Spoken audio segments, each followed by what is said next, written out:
I woke up this morning all excited to apply for artists' opportunities. So your open calls, your residencies, your grants, whatever I could find. Only to find that I unfortunately seem to have been off on my cycle. A lot of the deadlines were earlier in the year and I missed many of them. I find this sort of struggle of trying to maintain and keep up with all of the different opportunities and everything very difficult over the years. I can't tell you how many times I will find an opportunity and the deadline was like 2 days ago. And that's kind of just sort of very discouraging or disappointing. I'm not even sure what to put to it. And it's one of those things there's this constant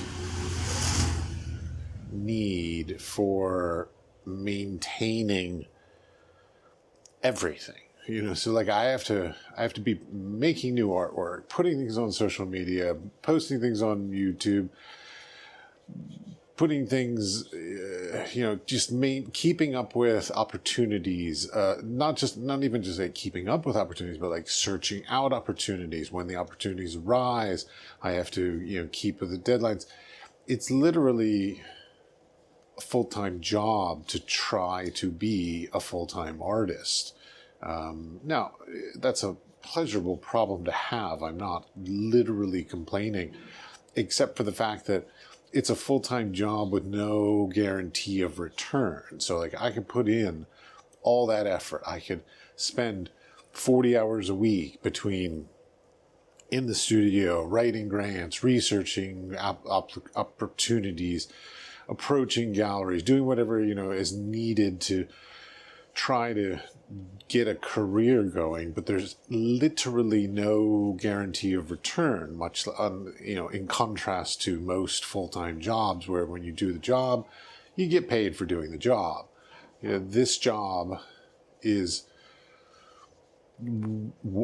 I have to put in all the effort in the hope and the dream that everything's going to work out, that I'm going to find the right opportunities, find the right, exhibitions, gallerists, curators, whoever, collectors. And that is difficult. But it's not just difficult, it's difficult to maintain. I go through fits and spurts where I'm like, yes, I want to apply for everything. What's out there? And then, a month later, I'm like, oh my God, I've got rejected to so many things. I'm not interested in being rejected yet again. And so just totally discouraged and uninterested in setting myself up for some more failure, defeat, or just disappointment across the board. It's a hard thing because, not a lot of people, or not a lot of careers have to not just tolerate, but quite honestly, it's kind of tolerate. We are in a situation of that as creative people, it is our sort of our obligation, unfortunately, to tolerate criticism, feedback, disappointment, all these kinds of things that most people in most careers, non-creative careers, we'll say, do not have to deal with. Whether you're a musician, an actor, or whatever, we are constantly being said no to. When people apply for, we'll call it standard jobs, normal, non-creative jobs, they'll put in 25, 30 applications, and chances are they'll get a bunch of interviews and probably get a job out of that. It's, as long as you're not going for a super high, whatever expectations on your job, you can probably get a job. But in the arts, there's this elitist nature that we're striving for better. You want to be exhibiting in a better location. You want to exhibit with a better curator. You want to, you're always, every time it's a sort of a progress up a ladder. And we are, and I am expected to continually go in sort of that one direction. And sometimes, jobs and whatever are more lateral. But anyways, back to the point of the open calls. Open calls are,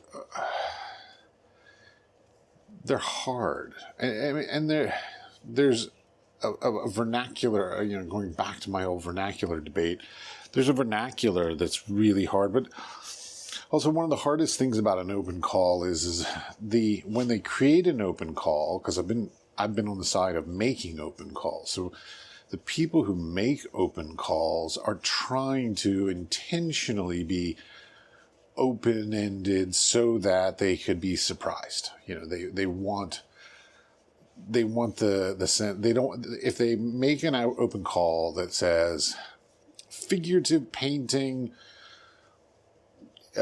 oil painting, like the amount of results they're going to get, the amount of people out applying are going to be very limited, and the sort of not just the quality of the work submitted, but the style, the expansiveness, the creativity, the newness of it all would be very stunted. So they intentionally make them rather open-ended because they sort of want to be surprised by how people interpret their brief. And I get that. But in doing that, they make it oftentimes so vague that it's really hard to understand what it is they're trying to achieve. And they have something in their mind they're trying to achieve, but they're not really putting it into the brief because, as I said, they have to sort of respond to what is actually submitted. So like, even if they have a certain idea in their mind, if that stuff is not submitted, they're kind of screwed. But that being said, is that it makes it really hard for me to look at these open calls and go, yes, I think that I fit their brief. I mean, even if I read their mission statement, look at other artists who have successfully gotten their whatever grants, exhibitions, residencies, whatever, even if I think that I and my style and my aesthetics and my concepts all fits perfectly, there might have been a shift in the board or the jurors or the curators or whatever at that institution or that location. And so like, even if while I fit, let's say last year and 2 years ago, they may have a different juror this year. They may have even come up with a completely different jury process this year. And so therefore I'm going to go through all this effort to a certain extent, like get my hopes up and like put the effort into writing a proposal, putting together the works and getting all the work in to get the stuff submitted. And there could be any number of things behind the scenes that I don't know about, could never know about, will never know about, that could affect my opportunity to participate in this thing. And that is exhausting. Because there's just way too many things too many variables that are unforeseen, uncontrollable, that can get in the way of success. Now, we could flip that around and say there are so many variables that can create opportunities for success, and that is absolutely true. But one of the parts of the sort of the contemporary art market and the internet and everything is that there's such a glut of opportunities that there are many opportunities that are sort of just there to take advantage of artists. Unfortunately, there are way too many. Like, I do photography, or I have done photography for years, and there are way too many sort of predatory photography competitions where basically they're just out for the money and they just create a thing, and they take tens of thousands of dollars in application fees, and then they award out $200, and so it's basically a for-profit thing, and that's very unfortunate because it's sort of tainted the whole system in many ways. Because now, like, I won't enter photography competitions because unless they have an amazing juror, or if they have a very long-standing history, and I respect them, the kind of thing, then that's different. But a newer one, a newer gallery, a newer opportunity, and chances are I'm not going to enter into it, because the chances that it's just a scam is quite high these days. We enter those competitions, well, for any number of reasons, but we want to actually further our career. We don't want to just put something on our CV. Sure, putting something on your CV is great, but really, where does that get you? Quite honestly, almost nowhere. Everything in the arts is about meeting people and interacting with people. I can't tell you, how many opportunities that I have received because I shook hands with somebody, broke bread with somebody, had a drink with somebody, that I would never have received if I just submitted an application. And it's great if you're a good people person, which not all of us are. I can pull off the people person thing. It's not to say I am a people person. Maybe I am a people, I don't know.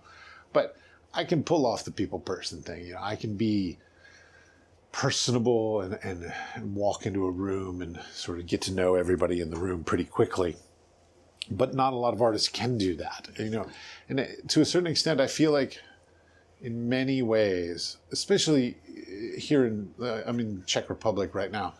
Here in the Czech Republic, I feel like the artists that are, let's say, more supported are not necessarily the ones who do the highest quality of work, but they're the ones who can write the right grant application and say the right thing. And as I'm saying this out loud, I'm just like, oh my God. Like, when I was at the Corcoran in my undergraduate, my BFA program, I remember there was a student, or maybe it wasn't a student, maybe it was like a TA, but there was this guy that just constantly won awards, and his work was fine. I'm not going to like discourage, say bad things about it. His work was fine, but he wasn't like, wow, that is the voice of the next generation kind of thing. Like, he was good. But he just kept winning award after award. And I'm like, why does this guy who's sort of, mediocre work, like slightly above mediocre, I'll give him a little credit, keep winning all these awards? And it's because he could write good applications. Like, if I had the chance to go back and try to learn to do things differently, I would absolutely learn how to do business more, business, marketing, all that kind of jazz, because I am piss poor at that. And then I would also learn how to write more eloquently about my work, because it has become exponentially more important in this day and age than it had in the past. Not to say, and I'm not being curmudgeonly like, well, in the old days it wasn't so important. No, it was important.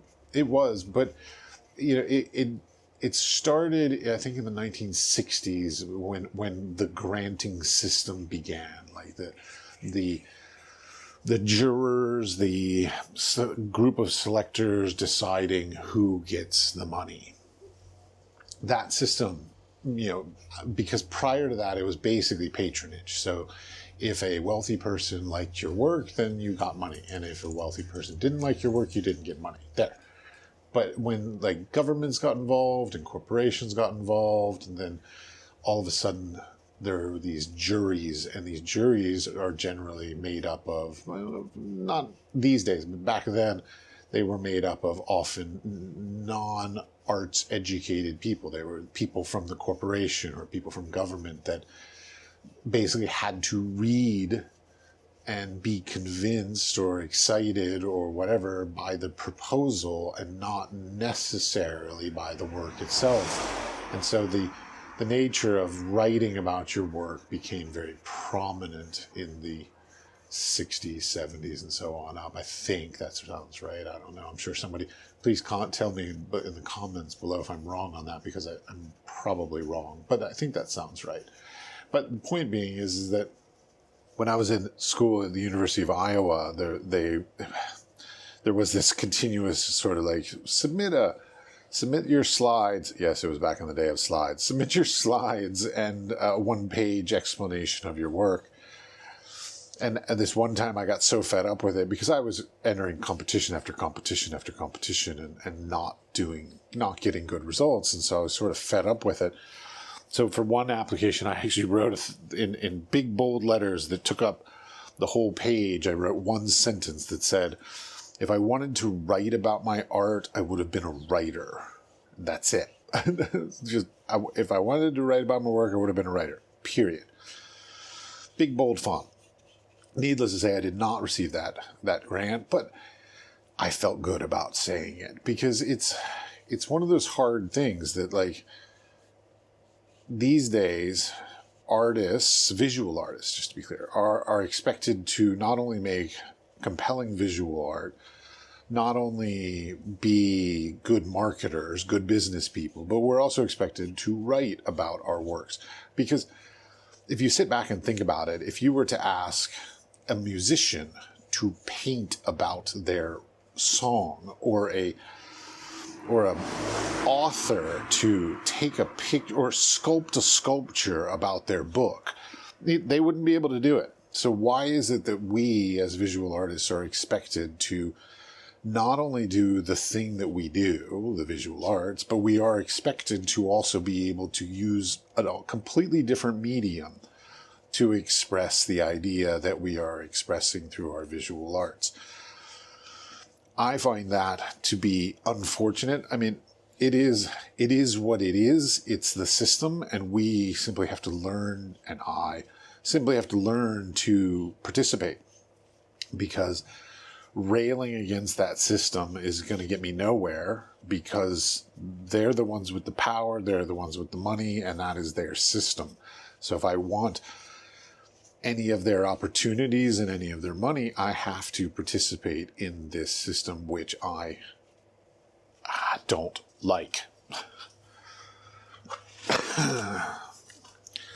But there are lots of things in life we don't like, and we just have to sort of accept them and tolerate them, and if we want to participate, and that's just the deal, unfortunately. And this is one of those things. And I find it sometimes is incredibly useful to sort of be forced to write about your work, because oftentimes when I'm thinking about my work and trying to work through an artist statement, literally just speaking about it and sort of answering some of my own questions in my head, or even like what I often do is I'll find somebody that I respect in the arts, and I'll just sort of bounce conversations off of them and let them interrogate me and sort of question my answers and all this, in order to try to basically be able to defend my choices, which is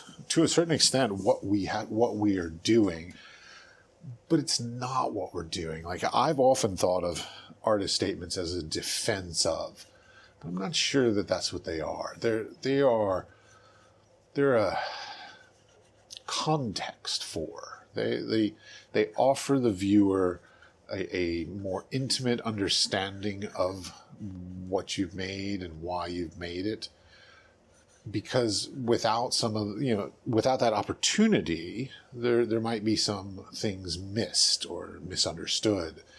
And that opportunity to be able to add text to the work, it should be seen as a detriment, or not as a detriment, but as a positive, as a contribution of additional context to the work. And if you think of it in that way, that basically writing an artist statement is not describing or defending the work, but expanding on the work, offering the viewer more insight and opportunities and into the appreciation and understanding of the works, approaching it that way, I find to be a little bit more helpful. I mean, to be honest, as I'm saying this, I'm sort of realizing that I don't do it as much as I should, but that should be the way that we approach it. And unfortunately, maybe I'm a little late to the game. Maybe this is all, everybody else is like, no shit, of course that's the way you do it. But finding it out, figuring it out, it's never too late. Trying to address these things and learn from mistakes is one of the great sort of opportunities that we have in the arts. I mean, the only real mistakes that are going to destroy us are things that literally would destroy our reputation. So, forgery. I mean, even sleeping with people in the arts industry, basically sleeping with people in the office is, that's not really going to destroy your thing, your career. It might actually make your career in this industry. But, sleeping your way to the top in the arts world is not uncommon and unheard of. It's quite historically accurate in many ways, but it's, it is what it is. So the additional context, I think, is a sort of an interesting thread to continue thinking of. If you're writing text and basically you look at it as an artist statement, not as a defense, because that's how I've always thought about it. But maybe that's a personality trait of mine, that's how I've thought about it, because based on my childhood, my experiences in life and everything like that, I have often needed to defend myself, defend my choices, defend my decisions. And so I'm probably a bit of a defensive person. And because of that, I sort of approach things in a bit of a defensive way. And that might affect how I approach artist statements as well. Boy, this is good therapy. I should pay myself for this stuff. But the point being is that the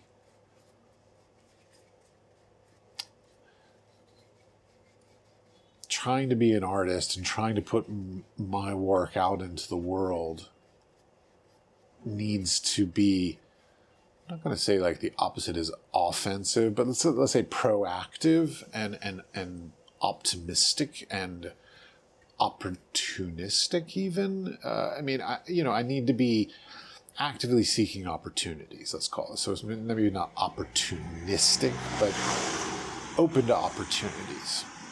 Once any of us start sort of being discouraged, it's really easy to fall down a rabbit hole of discouragement. I know, because I've been in that sort of depressed rabbit hole for a couple years now, unable to figure out how to get out of it. And that's where I am right now-ish. I think I'm on the upswing. Sorry about the car noise. I'm in my studio and the door is open, and so cars are driving by rather close and making a little bit of noise. But the opportunities in trying to approach them, I need to do as much, rules for thee, but not for me. But, I need to listen to my own advice, basically, is what I'm saying. And I need to get off my ass and recontextualize my work. One of the things that I struggle with when whether it's writing an artist statement or basically just writing any text, I have things that are going on in my life that have affected me in a way that I'm trying to metaphorically or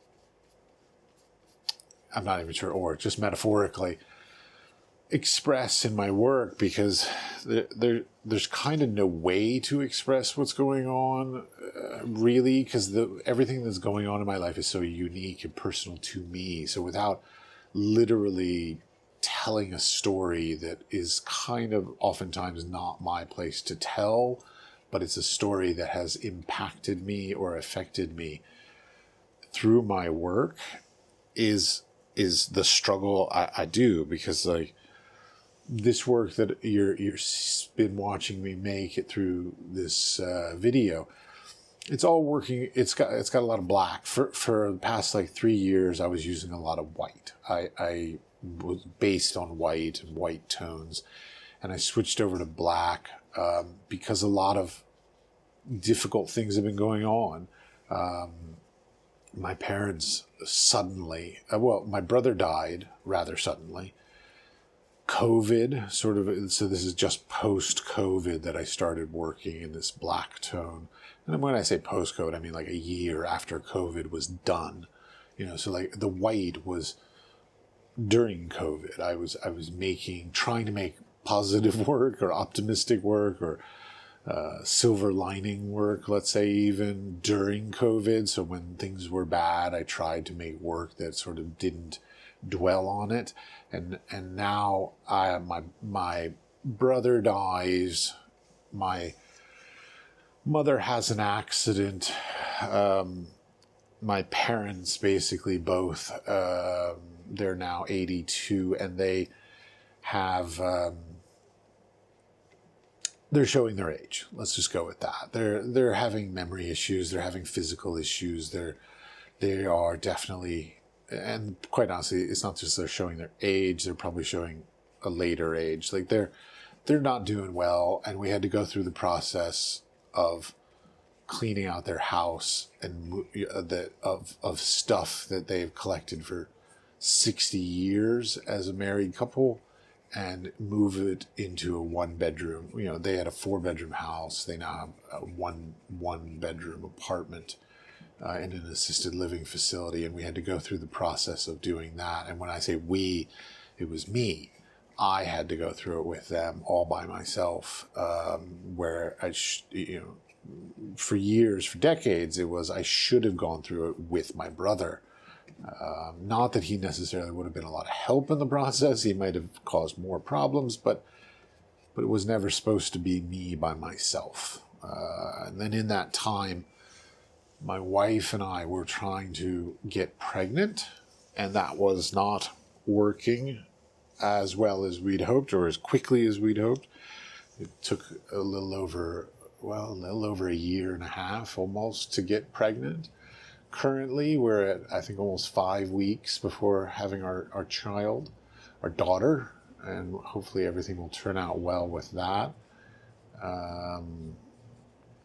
So, not being able to get pregnant, the question of my wife's femininity, can she get pregnant? My issues of masculinity, can I create life? Is my sperm viable? All these kinds of things. These are a lot of profound things that are going on, and each of them sort of just compounded. And this is stuff like that's the thing, is like I don't want to make my art about that stuff. Like my art is not about the things that are going on in my life. Now, I know lots of artists who do that, and good for them, and I think it's amazing work oftentimes. It's not what I want to do, as much, but I will metaphorically address the problems and concerns in my life through my work. And you can go back through my life and probably find all these metaphorical things throughout. Like I remember when I was lonely in Ohio at Bowling Green. I was very lonely there, and I made work about being lonely. But like, it doesn't look like it's about being lonely. To me, it's about being lonely. When I look at it, I think about being lonely. And maybe other people don't see it, but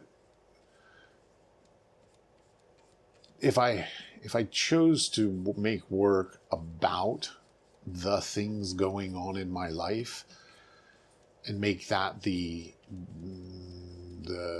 subject then I would be bouncing around so fast to different subjects and different topics because, life continues on. There's just more things happening. So I don't even have enough time. By the time I made a set of work about something that was going on, that something would be over. So I'm not interested in doing that. But I am interested in sort of trying to express the feelings, the mood, the process, how it impacted me. And so that's a lot of what this kind of work that I'm making now is. Part of it is I want to slow down, so I'm intentionally choosing slower processes. Like you're seeing me paint over this same pieces dozens of times. Like I want to take my time with it. I want to really learn the image. I want to be patient with it. As a new parent coming up, learning to be more patient is of the utmost importance. And so, having to force myself to learn patience, I think, is an important matter to be dealing with in life, period, not just art. But the darkness, in the work, it's not a very coy metaphor, but it's a metaphor. And everything in people's art is metaphors about something going on with them. But yeah, the darkness, and so this goes back to the text and concept. So like, I'm not going to write an artist statement that says, well, my parents are getting old and we had to deal with the loss of the family things because we had to downsize and go through the trauma of like looking through the childhood things of my dead brother. And like, this is not an artist statement that I want to write in many ways, but it's also not an artist statement I want to read. Like if I went to an exhibition and I saw an artist statement that said like, oh, this is about my dead brother and my parents getting old, I'd be like, I don't fucking care. Like, why would I care about your dead brother and your parents getting old? So it's about it's about trying to interpret those situations and expand on them and create a visual expression of how those experiences felt.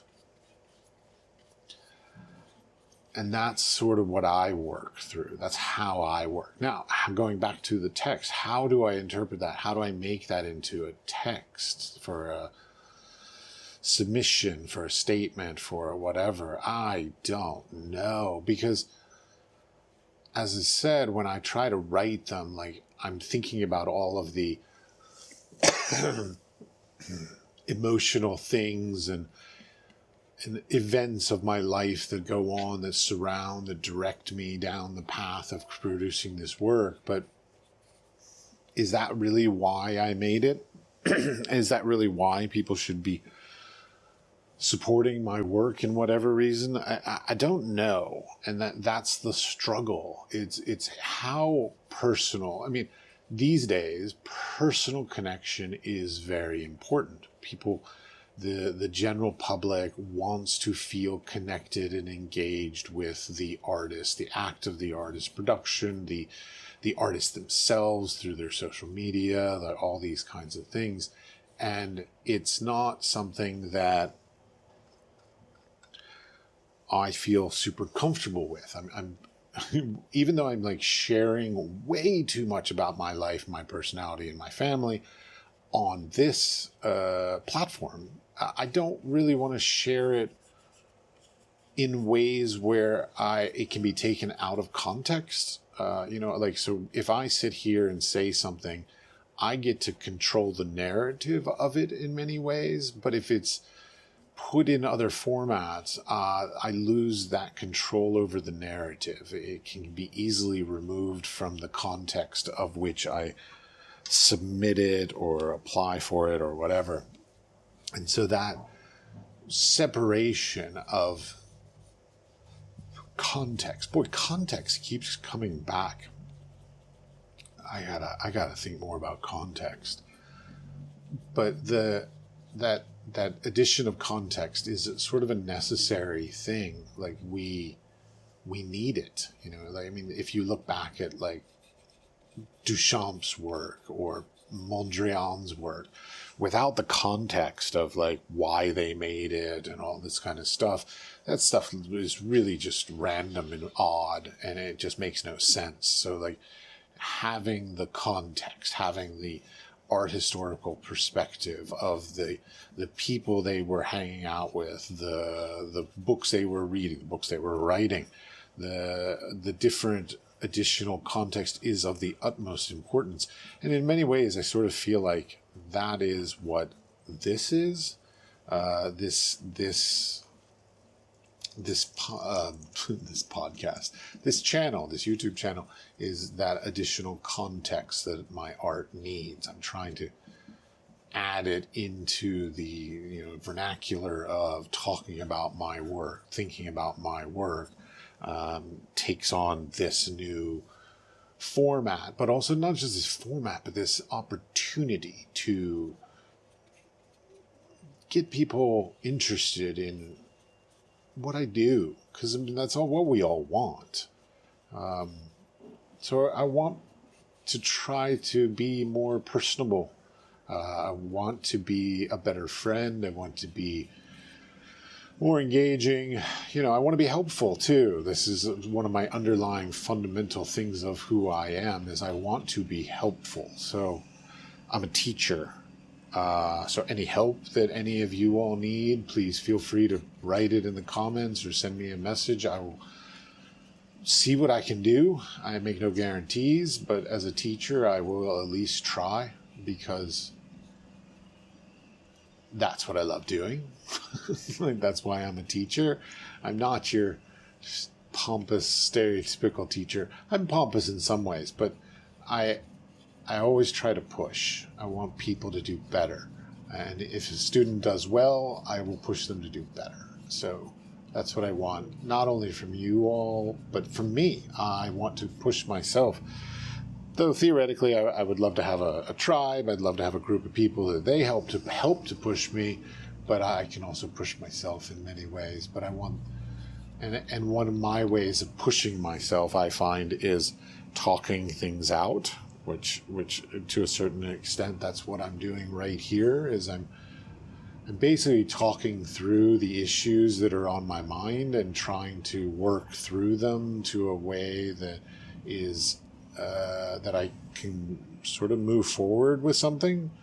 Like, I feel better about, this is my therapy, I feel better about the idea of writing artist statements and doing applications at the moment when I begin them and think about them and address them in the manner that they are the opportunity to create additional context for approaching the work. So trying to repeat myself, say, like, basically express things that are very clearly expressed in the photograph or in the work of art, that's useless. It's in the work. So an artist statement and an application is a opportunity to express things that for whatever reason we're unable to get into the work.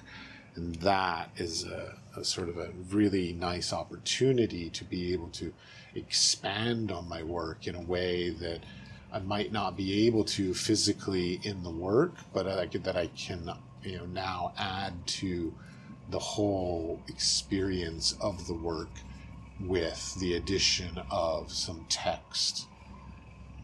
So that's kind of exciting to me.